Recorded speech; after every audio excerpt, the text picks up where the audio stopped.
जय हिंद दोस्तों, मुझे पूरा यकीन है, पूरा भरोसा है कि आप सुरक्षित हैं, अपने घरों में हैं। पर घरों में रहने का कारण क्या है? बाहर शहर में न तो कोई धारा 144 लगा हुआ है, ना ही कर्फ्यू है, पर फिर भी आप घरों में हैं। घरों में रहने का कारण है लॉकडाउन। जी हाँ, पर क्या आपको याद है कि लॉकडाउन शब्द का सबसे पहले परिचय आपसे कब हुआ था? आपने सबसे पहले लॉकडाउन कब जाना था? मैं हूं आज़म और आपका स्वागत है ब्रेन चौपाल के इस वीडियो एडिशंस में, जिसमें हम लोग विस्तार से चर्चा करेंगे कि लॉकडाउन, धारा 144 और कर्फ्यू कैसे कैसे अलग है, किस स्वरूप में है, या ये जानते हैं। लेकिन इसको जानने के लिए अंत तक आप मेरे वीडियो पर बने रहिए और शुरू करते हैं आज का ये वीडियो।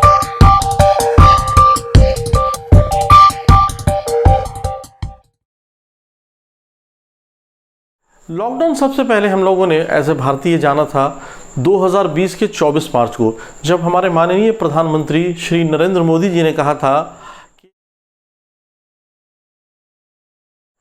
ये कोरोना के प्रचार और प्रसार को रोकने के लिए अत्यंत आवश्यक है। ये कोई कर्फ्यू नहीं है, मगर इसकी सख्ती कर्फ्यू से कम भी नहीं होगी। जी हाँ, ये लॉकडाउन कोई कर्फ्यू नहीं है जैसा कि प्रधानमंत्री ने कहा था, लेकिन इसकी सख्ती कर्फ्यू से कम भी नहीं होगी। तो आइए जानते हैं कि लॉकडाउन एक्चुअली है क्या।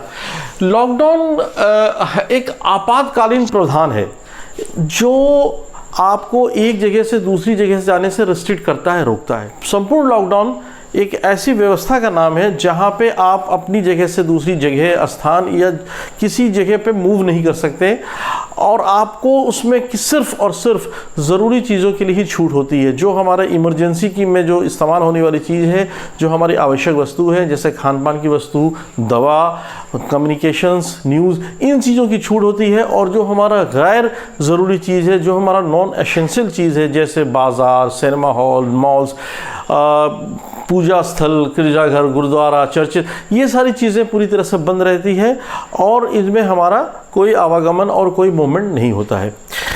आइए समझते हैं कि धारा 144 और लॉकडाउन कैसे कैसे अलग है।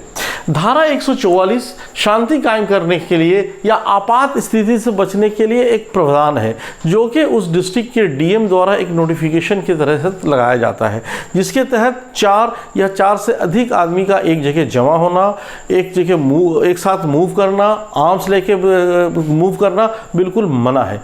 और ये जो धारा 144 लगाने की जो अवधि होती है, ये मैक्सिमम 2 महीने होती है। किसी किसी विकट परिस्थिति में, गलत हालात में, बहुत परेशानी वाले हालात में ये 6 महीने तक लगाया जा सकता है। अगर कोई आदमी धारा 144 को उल्लंघन करता है तो उसको सज़ा हो सकती है और ये सज़ा अधिकतम 3 वर्षों तक हो सकती है।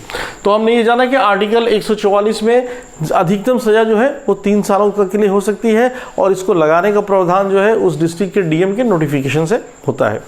अब हम समझते हैं कर्फ्यू क्या है।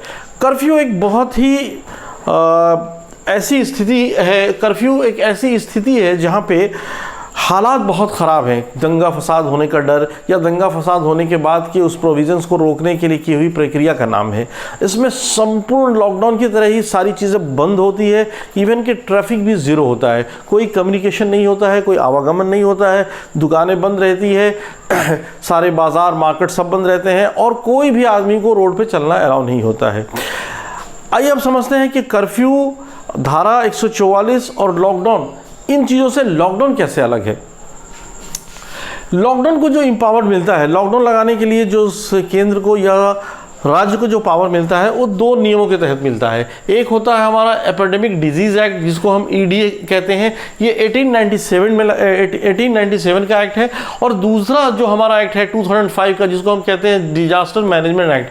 ये दोनों एक्ट, जिसका article 2A, disaster management act 2005 का आर्टिकल 2A और 2B, ये पावर देता है आपको कि सरकार चाहे तो एक ऐसी इस स्थिति से बचने के लिए इसका कोई प्रावधान कर सकती है, लेकिन विस्तार से इसमें कोई चर्चा नहीं है कि वो प्रावधान कैसा होगा, क्या होगा। तो आज के इस वीडियो में सर इतना ही। आप हमें कमेंट बॉक्स में लिखिए कि आपको ये वीडियो कैसा लगा और हमसे आप क्या चाहते हैं, किस विषय पे हम वीडियो बनाएं। अगर आपने हमारे चैनल ब्रेन चौपाल को अभी तक सब्सक्राइब नहीं किया है तो इसको सब्सक्राइब कीजिए और बेल आइकन दबाइए ताकि इसका सबसे पहला नोटिफिकेशन जब भी हम कोई नया वीडियो बनाएं आपको मिले। जय हिंद।